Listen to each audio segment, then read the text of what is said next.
Lookman, my friend from Georgia, asked me about Subud, the Kajawan offshoot, for want of a better description, which became popular in the West.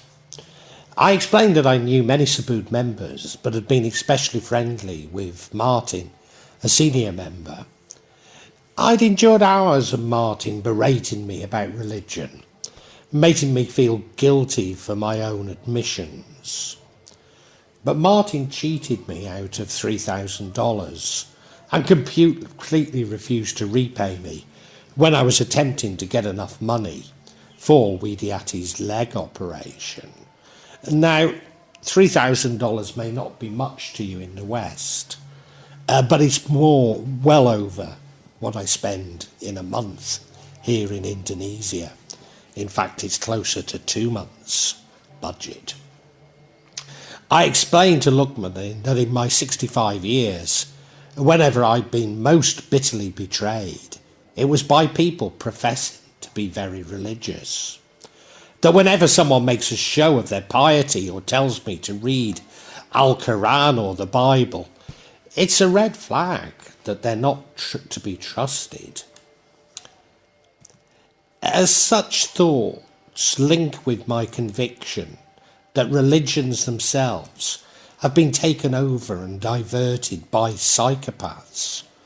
You could even say that religious doctrines are psychopathic doctrines. What do I mean? Well, psychopaths only make up around 1% of the general population, although this will vary by country. Ecuador, Saudi Arabia, Peru, Denmark, United Arab Emirates, South Korea and the United States are all likely to be high, whereas Finland, Poland and Venezuela are unlikely to be low. However, they make up as much as 20% of the prison population and about the same proportion of business and political leaders.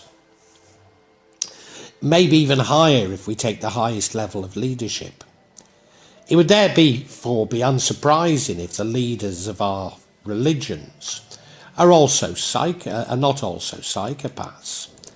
Indeed, estimates are that it's even higher than in business or politics. A cursory analysis of religious cult leaders would seem to support this. But even amongst congregations, all too often religion is used to justify the behaviour of psychopaths, as indeed was my experience of the senior Subud member. Whilst narcissists are not the same as psychopaths, in terms of their behaviour and beliefs, there are strong similarities. Narcissists appear to make up around 18% of the general population. Again, this varies by country, but it's generally accepted that the US is high, possibly along with Russia, the UK, India, Hong Kong and Malaysia, with Switzerland, Norway and New Zealand being low. This is particularly prevalent amongst the young, and there is every indication that they are growing exponentially, particularly with social media. Thus, an estimate of around 20% of adults, yes, 1 in 5, being either psychopaths or narcissists is not unreasonable. It's therefore obvious that many of our religious leaders and those proclaiming to be religiously devout will be psychopaths and or narcissists. But they could be particularly prevalent within certain religions or within certain sects within religions.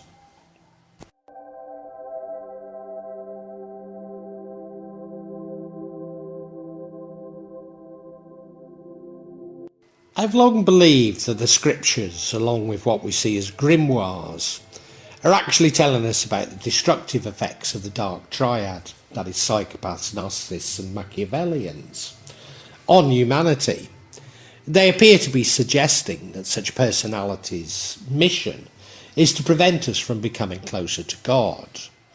I shun using the words good and evil or a holy fight, as these are the very words that the psychopaths would use themselves. But yes, this is a struggle. That so much of what we accept as religious doctrine is actually a camera obscura of what religion should be. I realise it's difficult to accept, but if psychopaths have been in control of our religious institutions for thousands of years, then they've had plenty of time to divert the teachings from love to something more sinister. How many non-believers criticise established religion for this or that, often related to wars, violence, greed and sexual abuse? Maybe they have a point. Not that religion encourages such behaviour, but its leadership does engage in it. Let me be clear, whatever we believe, we will find evidence to support. The more we search, the more we confirm our beliefs, the soundboard. Thus I'm simply sharing my beliefs with you, not attempting to win you over to them. I pose the question, was the effect of psychopathy more likely to be found in certain religions and sects? Well, I can find more evidence within what might be called evangelical beliefs, or fundamental beliefs if you like. This vlog therefore explores my observations.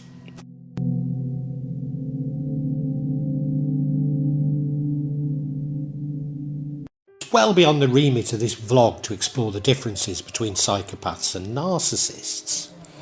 But in looking at behaviour and beliefs, it's important to note that psychopaths are more likely to be premeditated, whereas narcissists may not even be aware of their behaviour. Superficial charm and charisma, psychopaths can be very charming, charismatic and indeed persuasive people. Whilst they lack true empathy, they're often very skilled at faking pro-social behaviours like flattery, kindness and false sympathy. They may use these skills to get what they want from people, but eventually they're unable to keep up with the act. Over time, the charm and charisma will probably wear off, unmasking an unlying coldness and cruelty. This feature would seem to provide something of an explanation for the abuse by religious leaders that skeptics are so quick to point out. Boredom and thrill-seeking behaviours, because psychopaths lack some of the normal emotional wiring that most individuals have. It takes a lot more to excite them, to make them happy or thrill them. This may be why psychopaths are more likely to engage in crime, violence, sexual promiscuity and drug or alcohol use. Could this explain the most extreme behaviour supposedly done in the names of religion? Unnecessary cruelty or a mean streak. Once the superficial charm and charisma wear off, the psychopath will often demonstrate moments of cruelty or meanness. This may include gossip, biting comments, lashing out aggressively at others, or being entertained when they hurt or embarrass someone. Cruelty and meanness are hallmark signs of a psychopath and typically lead to patterns of violating the rights of others. Of course, this follows on from the last observation. But what about the preoccupation of religious fundamentalists with crime and punishment? Think of the barbaric punishments of the Middle East. Are these not more a product of psychopathy than of Islamic teaching? A sadistic enjoyment of pain and suffering. Sadism is a word that describes a sick sense of pleasure from the pain and suffering of others. For some psychopathic people, the pain of others is often sexually arousing. On the other hand, non-pleasure is often non-sexual and has more to do with excitement, power, or the rush of experience. Again, this seems to echo so many exposés of abuse amongst religious leaders, especially sexual abuse. Violent tendencies, abuse or aggression. One of the most dangerous signs of a psychopath is a tendency towards violence, aggression and abuse. Psychopathy is one of the strongest predictors of violent behaviour, including crimes and sexual violence. Unfortunately, many violent psychopaths will reoffend, even after receiving treatments, rehabilitation, serving prison time, or having other legal consequences. And I probably already covered this, haven't I?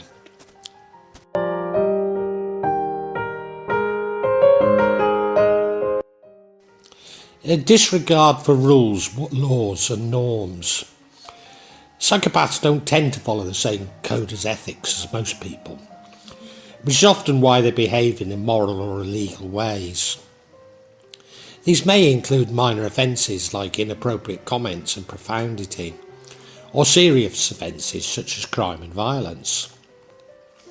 Narcissists don't feel guilt because they think they're always right, and they harbour a lot of shame and often bury their insecurities, fears, and rejected traits that they're constantly on guard to hide from everyone, including themselves. Again, this seems to explain abuse within religious leadership. What is interesting is that fundamentalists often focus on crime and punishment of others, whilst ignoring their own criminal code. For example, the House of Saud is a fabulous example. Lies, exaggeration and dishonesty. Many psychopaths are prone to pathological lying. They may exaggerate the truth to get their way, inflate their ego, or get others to think, feel or do what they want them to. Normal people generally feel guilty, or at least a little worried about being caught in a lie. But a psychopath's lack of conscience makes lying a guilt-free activity. My vlogs on Shams al-Marif had already alerted me to a degree of subterfuge by those who attack it. Completely false claims are made of the publication, and these are the basis of my condemnation. In fact, just a cursory search on this very platform, and you will get far more misinformation on the contents of Shams al-Marif than you ever will true information. I believe that the scurrilous publications called Shams al-Marif, published in the Middle East in the 1960s, were created purposely to populate this myth. At a more mundane level, those with more fundamental beliefs selectively quote from the scriptures to support their views, but never admit that counter-arguments may also be found in the scriptures, even to the extent of making up spurious reasons to discredit these counter-claims. Lack of accountability in playing the blame game. Psychopaths commit some of the cruelest, most violent and most heinous acts in society. However, they rarely take responsibility for their actions. They're more likely to blame others, make excuses and try to justify their actions, no matter how bad they are. This sign of a psychopath is indicative of a lack of morals and conscience, meaning that they do not have the same sense of right and wrong that most people do. Narcissists never want to be responsible unless everything goes their way. They often place all the blame and responsibility on someone else to maintain their own facade of perfection. The narcissist's personality is split into good and bad parts. Any negative thoughts or behaviours are blamed on you or others, whereas they take credit for everything that is positive and good. There is no doubt that some of the worst crimes against society have been done in the name of religion. All too often these are justified by claims of religious persecution. An increasing trend within Islam is to talk of enemies of Islam, as though a religion could actually have enemies. After all, unless you follow this sort of logic, how can you support blasphemy laws?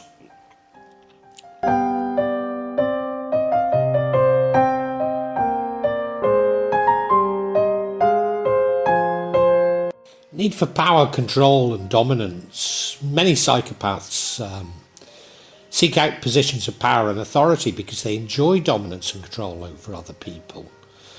There's a known overlap between psychopathy, narcissism and Machiavellianism, which can lead to this hunger for control.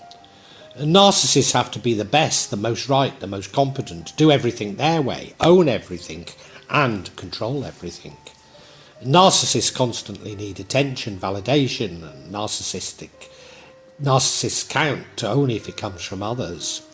Narcissists believe they should be perfect, you should be perfect, events should happen exactly as they expected, and life should play out precisely as they envision it. And narcissists want and demand control in their sense of entitlement. It makes it seem logical to them that they should be in control of everything. This echoes my view that the leadership of most religious institutions have been infiltrated and distorted by psychopaths and their narcissistic supporters. But it also explains the evangelical tendencies of some sects. They appear to want everyone to adhere to their sect and excommunicate them from the religion itself. Indeed, one of my biggest criticisms of the more evangelical sects is that they fail to criticise the wrongs in society, whereas they're all too quick to individually pathologise members of the public. In other words, this narcissist sort of tendency that everything should be as they see it, it should be their way, is really a way of not questioning how resources are currently distributed in society. And too few religious institutions seem to want to challenge this. Unaffected and unafraid of consequences, many individuals who engage in criminal behaviour live in fear of being caught. However, psychopaths don't always possess the same worry. This may be partially explained by the fact that psychopaths are believed to have abnormalities in areas of the brain that create normal fear responses, and those related to impulse control and good long-term decision making. Narcissists lack boundaries. They believe that everything belongs to them and everyone thinks and feels the same way as they do. Doesn't this seem to explain fundamentalist terrorism and religious wars? Also, why the religiously devout believe that what appeals and is good for them is good for everybody? A detached, cold and callous demeanour. Psychopaths often display a cold, callous and apathetic demeanour. The differences in the structure of their brains are believed to limit their ability to experience a normal range of human emotions, making them less likely to experience strong feelings. In situations when others are sad, upset, anxious or excited, a psychopath may seem oddly detached or apathetic. Narcissists can't truly love or connect emotionally with other people because of their inability to understand feelings, their lack of empathy and their constant need for self-protection. Could this explain the barbaric punishments in the Middle East? Certainly explains how detached many who claim to be devout are to the suffering of others, hiding behind the scriptures to justify a lack of empathy, even contributing towards the suffering of others, such as LGBT groups.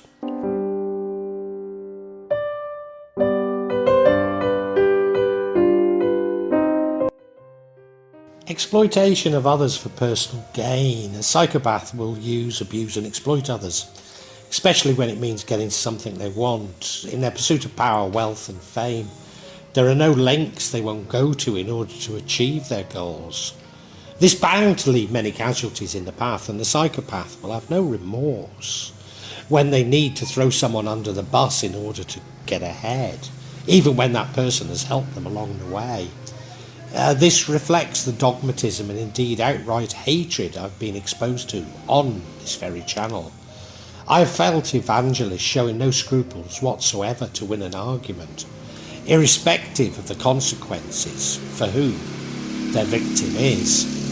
I have in the past mentioned prosperity theology. Could anything be more indicative of psychopathic preoccupation with personal gain? Calculated and strategic planning. While sociopaths are driven by emotions, a psychopath is cool-headed and calculated in their decision-making. This can make them more dangerous, as it's not easy to predict what they will do or when they will make their move. Some psychopaths devise detailed plans on how to con, exploit or take advantage of people who are naturally generous. Again, thinking of my experience of Shams al-Marif, this appears to be a very long-term strategy to discredit Sufis and Shias. Indeed, the more I research the beliefs of fundamentalist Muslims, the more apparent it becomes that they're designed to discredit other sects. But also this seems to explain the focus on the scriptures, as through the misrepresented scriptures they can establish their control. A lack of conscience, even when they harm another person, a psychopath will not feel genuine remorse for their actions, and they may not fazed by the consequences of their actions when they get in trouble. This also makes them especially dangerous because they're less likely to limit their behaviour based on fears of getting caught and feeling guilty after. Psychopaths are less likely to learn from their mistakes. Perhaps I should add that even when subterfuge or misbehaviour is exposed, those engaging in it will never admit to it, let alone apologise. And this is something I've found especially true in my interactions on this channel with religious fundamentalists.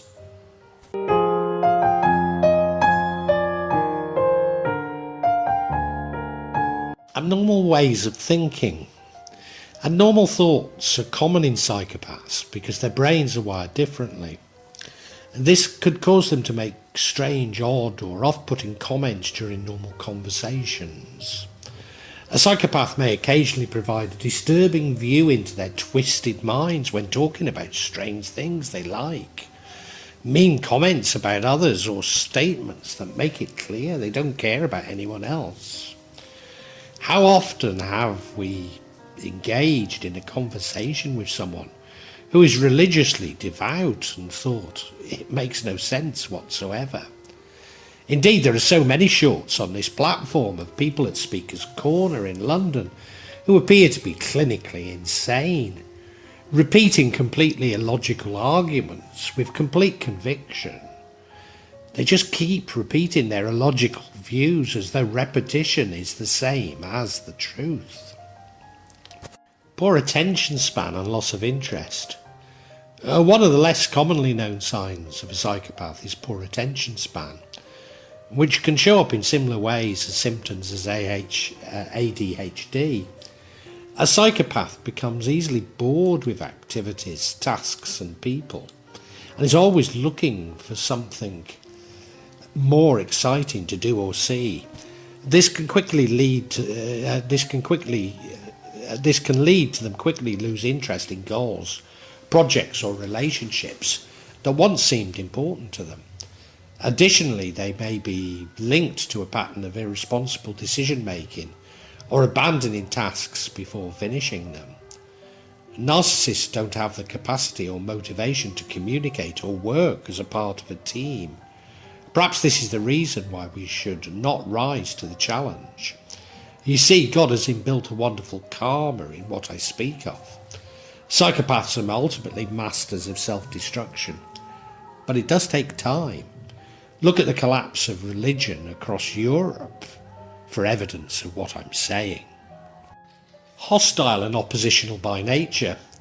Another less commonly known psychopathic trait is hostile and opposition demeanour. While psychopaths can pretend to be friendly and charming for a short time, their true nature is aggressive. Psychopaths are more likely to hold racist, sexist, and misogynistic views towards others. They treat other people in malicious or unkind ways. They may be more argumentative and combative, seeking out conflict and confrontation, while most people try to avoid it. Narcissists perceive everything as a threat. They frequently misread subtle facial expressions and are typically biased towards interpreting facial expressions as negative. Narcissists are constantly afraid of being ridiculed, rejected or wrong, and often struggle to trust other people. Need I say more? I'm always astounded at the propensity of some religiously devout to single out and victimise groups such as LGBT. But a very minor level. I was told off twice on my last visit to Shrewsbury Mosque, or Masjid as I call it, as though I'm not already a devout Muslim, and I was being told off by people significantly younger than myself. And masters of deception, as psychopath is a person who seems to be especially skilled at the art of deception. Psychopaths are masters of deception, use distortions of the truth, gaslighting and other dishonest tactics to emotionally manipulate others and falsely represent the facts. Unfortunately, psychopaths in treatment may use this deceptive tactic to fool counsellors and treatment providers into thinking that they have improved. And I think it's this misrepresentation of the facts that I find most shocking. All too often they hide behind the scriptures to support their beliefs. I often accuse them of confusing Islam, for example, with fascism or authoritarianism. On a few occasions, when I have bothered to check when someone quotes the scriptures to me, I find that the translation could be contested and and always can be contradicted.